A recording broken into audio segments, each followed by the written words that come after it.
అసలు ఆంధ్రప్రదేశ్లో జగన్మోహన్ రెడ్డి ప్రభుత్వం 10 లక్షల కోట్లు అప్పు చేసింది, 10 లక్షల కోట్లు అప్పు చేసిందని ప్రతిపక్షాలు రోజు మాట్లాడుతున్నాయి.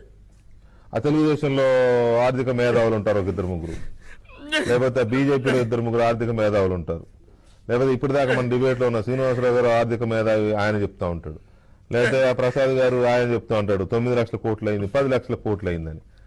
నాకు అర్థం కాదు ఏంటంటే ఇవాళ కేంద్ర ప్రభుత్వం చెప్పింది ఇప్పటి వరకు 3,33,333.4 3,60,000 కోట్లకి చేరింది ఇప్పుడు ఏపీ అప్పులని కేంద్ర ప్రభుత్వం అధికారికంగా చెప్పింది. అధికారికంగా 2,30,000 కోట్లు తెలుగుదేశం ప్రభుత్వ హయాంలో అప్పు ఉంటే, వైసీపీ ప్రభుత్వం అధికారంలోకి వచ్చినప్పుడు 2,30,000 దగ్గర స్టార్ట్ అయితే అప్పు ఇప్పుడు ఏం చెప్తోంది కేంద్ర ప్రభుత్వం? 3,60,000 అంటోంది.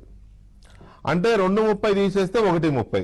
అంటే ఈ 3.5 సంవత్సరాల్లో జగన్మోహన్ రెడ్డి చేసిన ప్రభుత్వం చేసిన అప్పు 1,30,000 కోట్లే కదా.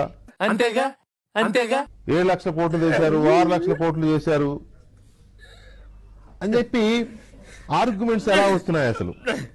తర్వాత తెలుగుదేశం పార్టీ హయాంలో 2018 నాటికే 2,30,000 కోట్లు అప్పు చేసింది అని అంటే, మరి తెలుగుదేశం పార్టీ హయాంలో చంద్రబాబు నాయుడు గారి ప్రభుత్వం 2,30,000 కోట్లు తీసుకొస్తే మరి అప్పు ఏమైపోయింది? ఇది కూడా ఇంపార్టెంటే కదా. 2,30,000 కోట్లు 5 సంవత్సరాల్లో అప్పు చేశారు అని అంటే ఏం చేశారు ఆ డబ్బంతా? ఒక రకం చూస్తే ఇప్పుడు తెలుగుదేశం కంటే జగన్మోహన్ రెడ్డి ప్రభుత్వమే మెరుగ్గా కనపడుతుంది కేంద్ర ప్రభుత్వం వాళ్ళు ఇచ్చిన లెక్కలు చూస్తే, అప్పుల లెక్కలు చూస్తే. ఎందుకు బతకాలి బతుకు?